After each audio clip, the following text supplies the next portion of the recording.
বন্ধুরা, নিজেকে নিজের পছন্দের কাজে এতটাই ব্যস্ত করে দাও যাতে করে অতিরিক্ত কোনো কিছু তোমার মস্তিষ্কে স্থান না পায়। বন্ধুরা, আজকে আমরা আলোচনা করব কিভাবে অতিরিক্ত চিন্তা বন্ধ করা যায়, how to stop over thinking. বন্ধুরা, আমরা কোনো বিষয়ে ভাবতে ভাবতে এমন এক জায়গায় পৌঁছে যাই, মানে এক জায়গা থেকে শুরু করে সেটাকে নিয়ে চিন্তা করতে করতে এমন এক জায়গায় পৌঁছে যাই যেখানে গিয়ে আর কোনো কুল কিনারা পাই না। তখন মাথা গরম হয়ে যায়, ডিপ্রেসড লাগে, আমরা ফার্স্ট্রেট হয়ে যাই, কিচ্ছু ভালো লাগে না। মানে আমাদের ব্রেন আমাদেরকে এমন করে ফেলে, তখন নিজেকে এতটা নেগেটিভ মনে হয়, নিজের চারপাশে সমস্ত এনার্জি তখন নেগেটিভ হয়ে যায়, নিজেকে অসফল মনে হয়, নিজেকে লুজার মনে হয় জীবন শেষ, আর কিছু করার নেই, আর কোনো রাস্তা নেই, এমন হয়ে যায়। বন্ধুরা, এটাকে বলে ওভার থিঙ্কিং বা অতিরিক্ত চিন্তা। বন্ধুরা, ধরো কোনো একটি মেশিন তুমি চালিয়ে রাখলে, মেশিনে তুমি কোনো কিছু করছো না বা মেশিন থেকে কোনো প্রোডাকশন হচ্ছে না, শুধু মেশিনটা চলে যাচ্ছে। তাহলে কী হবে? মেশিন চলতে চলতে ধীরে ধীরে একসময় একাই নষ্ট হয়ে যাবে বা একাই তার এনার্জি শেষ হয়ে যাবে। বন্ধুরা, সেরকমই আমাদের মানব জীবন। আমরা যখন কোনো বিষয় নিয়ে ওভার থিঙ্কিং করি, মেশিনের মতো আমাদেরও এনার্জি শেষ হয়ে যায়, সেখান থেকে কিছু বেরোয় না। শেষমেশে আমরা ভাবি কী চিন্তা করলাম, কিছুই হলো না, কিছুই আসলো না, সমান সমান জিরো। বন্ধুরা, এই ওভার থিঙ্কিংয়ের ফলে তোমার কোনো উন্নতি হবে না, তোমার শুধু ক্ষতিই হবে। এই ওভার থিঙ্কিংয়ের ফলে আমাদের মস্তিষ্ক দুর্বল হয়ে পড়ে, মস্তিষ্ক কমজোর হয়ে পড়ে। এই ওভার থিঙ্কিংয়ের ফলে আমাদের এনার্জি শেষ হয়ে যায়। এই ওভার থিঙ্কিংয়ের ফলে আমাদের স্বাস্থ্য খারাপ হয়। এই ওভার থিঙ্কিংয়ের ফলে একসময় আমাদের ইচ্ছে শক্তিটাই নষ্ট হয়ে যায়। বন্ধুরা, আজকে আমরা আলোচনা করব কিভাবে এই ওভার থিঙ্কিংকে বন্ধ করা যায় বা দূর করা যায়। তো বন্ধুরা, আমি আছি তোমাদের সাথে, তোমাদের রঘুনাথ ভৌমিক। যদি কথাগুলো ভালো লাগে তাহলে ভিডিও শেষে একটি লাইক করবে, আর চ্যানেলটি অবশ্যই সাবস্ক্রাইব করবে, আর কমেন্ট করে জানাবে সত্যি কি এই ভিডিও টিপসগুলো কার্যকরী কি না। 1 নম্বর, বন্ধুরা, ওভার থিঙ্কিং কেন হয় সেই কারণ বা এই ওভার থিঙ্কিংয়ের যে মেন কারণ সেটাকে খুঁজে বের করো। যদি তুমি এটাকে খুঁজে বের করতে পারো তাহলে তুমি সাকসেস। আমি কেন বলছি কথাটা পরে বুঝতে পারবে। ধরো তুমি কোথাও তোমার নামে কোনো খারাপ কিছু শুনলে বা তোমাকে নিয়ে কেউ সমালোচনা করছে, তোমার কানে সেটা আসলো, তোমার মধ্যে কি সৃষ্টি হবে যে আমাকে নিয়ে মানুষ এরকম ভাবে, আমাকে নিয়ে এই কথা বলতে পারলো, কেন তারা বলবে আমার সম্বন্ধে এই কথা, আমি কি করেছি এরকম। এই যে শুরু হলো তোমার এক জায়গা থেকে চিন্তা, শেষ হবে এমন এক জায়গায় গিয়ে যেখানে তুমি কোনো কোল কিনারা খুঁজে পাবে না। এই যে চিন্তা হচ্ছে তোমার মধ্যে, এই যে অতিরিক্ত চিন্তা হচ্ছে, এই চিন্তা কেন হচ্ছে, কি কারণে হচ্ছে, কোথা থেকে হচ্ছে, যদি তুমি এর মেন ট্রিগার পয়েন্ট ধরতে পারো তাহলে তোমার হাসি পাবে। আমি এই বিষয় নিয়ে এত চিন্তা করছি। যদি তোমার সাথে এমন ঘটনা ঘটে থাকে তাহলে তুমি কি করবে? তুমি তো খুঁজে বের করেছো কী কারণে হচ্ছে। হতে পারে তোমার ফ্রেন্ড সার্কেল খারাপ, হতে পারে তোমার যে পরিবেশ সেই পরিবেশ খারাপ। তাহলে সেই জায়গায় বা সেই সার্কেলে যাওয়া বন্ধ করে দাও, দেখবে তোমার এই অতিরিক্ত চিন্তাগুলো আর আসবে না। যেই কারণে চিন্তাগুলো আসে, তুমি যদি সেই কারণটা খুঁজে বের করো আর সেই সমস্যাকে তুমি সলভ করতে পারো, তাহলে তোমার অতিরিক্ত চিন্তা কেন হবে? যেই কারণে তোমার অতিরিক্ত চিন্তা হচ্ছে সেই কারণ যদি তুমি খুঁজে বের করো তাহলে তো এখানে তোমার অতিরিক্ত চিন্তা হওয়ার কোনো প্রশ্নই আসে না। 2 নম্বর, বন্ধুরা, আমাদের মধ্যে এমন কিছু মানুষ আছে যারা সমস্ত কাজকে পরিপূর্ণভাবে করতে চায়, মানে কাজগুলোকে একদম পারফেক্ট করতে চায়। যদি তার কাজ পারফেক্ট না হয় তখন হয় সে নিজেকে দুষবে, না হলে অন্যকে দুষবে। হয় সে ভাববে যে আমার জন্য কাজটি হয়নি, না হলে ভাববে যে এই লোকের সাথে থাকাতে আমার কাজটি হয়নি, এই লোকটি খারাপ, এ আমাকে এই কথা বলেছে তাই এই কাজটি হয়নি, এ আমাকে কাজের সময় এইভাবে ডিস্টার্ব করেছে তাই কাজটি হয়নি। যখন তুমি একটি কাজকে পুরো পারফেক্ট করতে চাইবে আর যখন তুমি সেটা করতে পারবে না, তখন তোমার মধ্যে কিন্তু এই ভাবনাগুলো আসবে, আর এই ভাবনাতে তুমি তোমার কাছে খারাপ হয়ে যাবে, তুমি অন্যের কাছে খারাপ হয়ে যাবে, অন্যরা তোমার কাছে খারাপ হয়ে যাবে, আর তোমার ব্রেনের মধ্যে এত কিছু চলতে থাকবে যার তুমি শেষ খুঁজে পাবে না। তো বন্ধুরা, তুমি যেই কাজই করো না কেন, সেই কাজকে তুমি তোমার টোটাল ফোকাস দিয়ে করো। নিজে কোনো কাজ পারফেক্ট না করতে পারলে কখনোই দোষারোপ করবে না নিজেকে বা অন্যকে।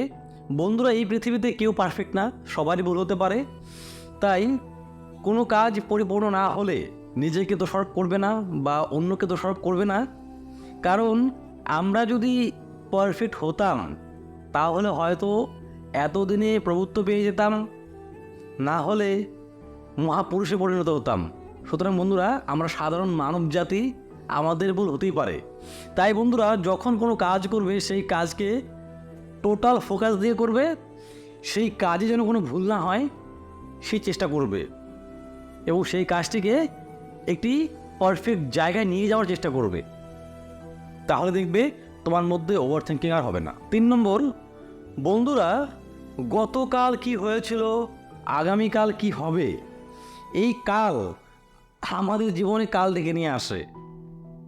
তাই বন্ধুরা, গতকাল কি হয়েছে তা ছেড়ে দাও, আগামীকাল কি হবে তাও ছেড়ে দাও, বর্তমানে বাঁচো। বর্তমান যদি তোমার ঠিকঠাক হয়, বর্তমান যদি তোমার ভালো হয়, তাহলে তোমাকে ফিউচারের জন্য চিন্তা করতে হবে না। বর্তমান ভালো হলে বর্তমানের উপর ডিপেন্ড করে তোমার ফিউচার একাই ভালো হয়ে যাবে।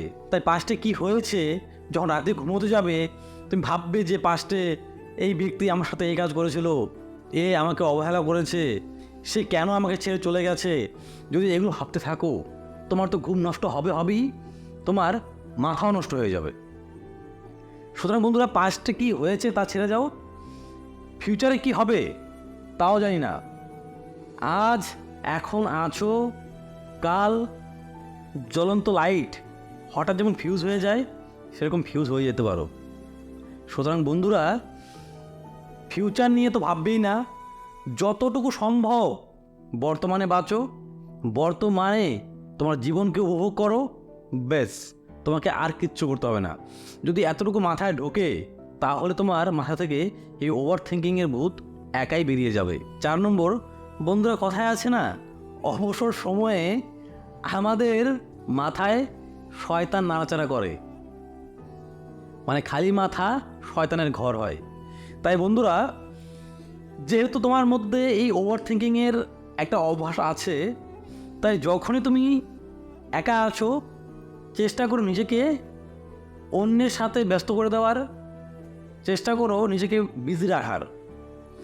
যদি অবসর সময় তোমার চলে আসে, তুমি কি করবে, তোমার যে পরিবার আছে সেই পরিবারের সাথে কথা বলো, পরিবারের সদস্যদের সাথে কথা বলো, পরিবারের সদস্যদের কাজে হেল্প করো।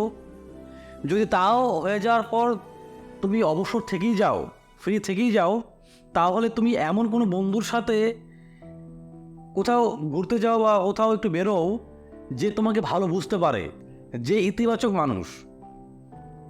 তারপর তোমার পছন্দের গান শোনো, একটু হাঁটাহাঁটি করো, দেখবে তোমার ওভার থিঙ্কিং বন্ধ হয়ে যাবে। কারণ তুমি যদি ফাঁকা সময়ে একা একা থাকো, তোমার মাথায় কিন্তু সে ওভার থিঙ্কিংয়ের যে শয়তান, সে কিন্তু নাড়াচাড়া দিয়ে উঠবে। আর তখনই কিন্তু তুমি আর কোনো কুল কিনারা খুঁজে পাবে না, যে কোথায় তুমি শুরু করেছো, কোথায় গিয়ে শেষ হবে। তুমি কিন্তু অন্ধকারে হারিয়ে যাবে। আর তোমরা কি প্রশ্ন করতে পারো যে আমার তো ভালো বন্ধু নেই, তাহলে কি করব? যদি ভালো বন্ধু না থাকে, তাহলে তোমার যে আবেগ, অনুভূতি, রাগ যাই আছে না কেন, যেই বিষয়ে তোমার চিন্তা হচ্ছে, অপমান হোক, অবহেলা হোক, বিশ্বাসঘাতকতা হোক, সেগুলোকে পুরো আবেগ দিয়ে, পুরো ফিলিংস দিয়ে তোমার ডায়েরিতে লিখো। দেখবি যাদের ডায়েরি লেখার অভ্যাস আছে, তাদের এই অতিরিক্ত চিন্তার অভ্যাস কম থাকে। আর কী কারণে তোমার সমস্যাগুলো হচ্ছে, সেই কারণগুলো তো অবশ্যই লিখবে, তার সাথে সেই সমস্যার সমাধানও বের করার চেষ্টা করো। দেখবে তোমার ওভার থিঙ্কিং না দৌড়ে পালাবে। বন্ধুরা, যখন আমরা কারোর সাথে শেয়ার করি, তখন কিন্তু আমরা অনেকটা হালকা হয়ে যাই। তাই যদি কাউকে না পাই, তখন আমাদের এই পথটাই বেছে নিতে হবে যে কলম নাও, ডায়েরি নাও, আর লিখতে বসে যাও। 5 নম্বর, বন্ধুরা, আমাদের মধ্যে এমন কিছু মানুষ আছে যাদের নিজের বলে নিজেই ক্ষতি হয়ে যায়, আর নিজেকে সে এত দোষারোপ করে, নিজেকে সে ক্ষমাই করতে পারে না। আবার অনেকে আছে অন্যের কারণে নিজের ক্ষতি হয়, নিজের সময় নষ্ট হয়, অবহেলিত হয়, বিশ্বাসঘাতকতার শিকার হয়, ডিপ্রেসড হয়ে যায়, তখন সে কিন্তু অন্যকে ক্ষমা করতে পারে না। বন্ধুরা, যখন তুমি নিজেকে ক্ষমা করতে পারবে, অন্যকে ক্ষমা করতে পারবে, তখন তোমার মধ্যে এই চিন্তা, এই ওভার থিঙ্কিং আসবে না। বন্ধুরা, তুমি এই পৃথিবীতে আছো তো, তুমি আছো মানে তোমার অস্তিত্ব আছে। আজ তুমি নেই, তোমার অস্তিত্ব নেই। আমরা যা ভাবি সব কিছু কিন্তু আমাদের কল্পনা, আমাদের মন তৈরি করে, আমাদের ব্রেন তৈরি করে। এই কল্পনার জগতে আমরা অন্যদেরকে নিয়ে যতটুকু ভেবে ফেলি, হয়তোবা অতটুকু জায়গায় পৌঁছয় না বিষয়টা। সমস্ত বিষয় কল্পনা। আজকে তুমি যদি কোনো ভূতের গল্প শোনো, তোমার একা বাড়ি যেতে ভয় লাগবে। কেন? কারণ তুমি ভূত দেখোনি, তবু তোমার মস্তিষ্ক বা মন এমন একটি কল্পনার জগৎ সৃষ্টি করে যেখানে তুমি আবদ্ধ হয়ে যাও। তো বন্ধুরা, এরকমই হয় সব বিষয়। আমরা যা করছি সমস্ত কিছু আমাদের মন, আমাদের মস্তিষ্ক একটি কল্পনার জগৎ তৈরি করছে। সেই জগতে আমরা আটকে পড়ছি, আর আমাদের মধ্যে অনেক ভুল ভ্রান্তি সৃষ্টি হচ্ছে, আমরা আমাদের ক্ষতি করছি। তাই যখন কেউ তোমাকে অপমান করে, অবহেলা করে, বিশ্বাসঘাতকতা করে, বা নিজের বলে কোনো ক্ষতি হয়ে যায় নিজের, তাহলে না, ক্ষমা করে দাও। ক্ষমা কিন্তু তাকে করে দাও একবারে। তাকে ক্ষমা করার পর তাকে আবার নিয়ে ভেবো না আমি ক্ষমা করে দিলাম, আমি মহাপুরুষ, এরকম ভেবো না। কিন্তু ক্ষমা করেছো, দ্যাটস ইট, এখানে স্টপ করো, তাকে নিয়ে ভাবা। এখন প্রশ্ন করবে যে দাদা, তবু ভাবনা আসে, তার মানে তুমি এতক্ষণ যে আমি পয়েন্টগুলো আলোচনা করলাম এখনও বুঝতে পারোনি। ভালো করে বোঝো, দরকার পড়লে ভিডিওটিকে এগিয়ে নিয়ে যাও, আবার দেখা শুরু করো, তাহলে বুঝতে পারবে। 6 নম্বর, বন্ধুরা, ওভার থিঙ্কিং শেষ করার যে মেন কথা, তা হলো গিয়ে ঘুম থেকে উঠে প্রাণায়াম করো, যোগা করো, মেডিটেশন করো, বা তুমি সকালে একটু হাঁটাহাঁটি করো।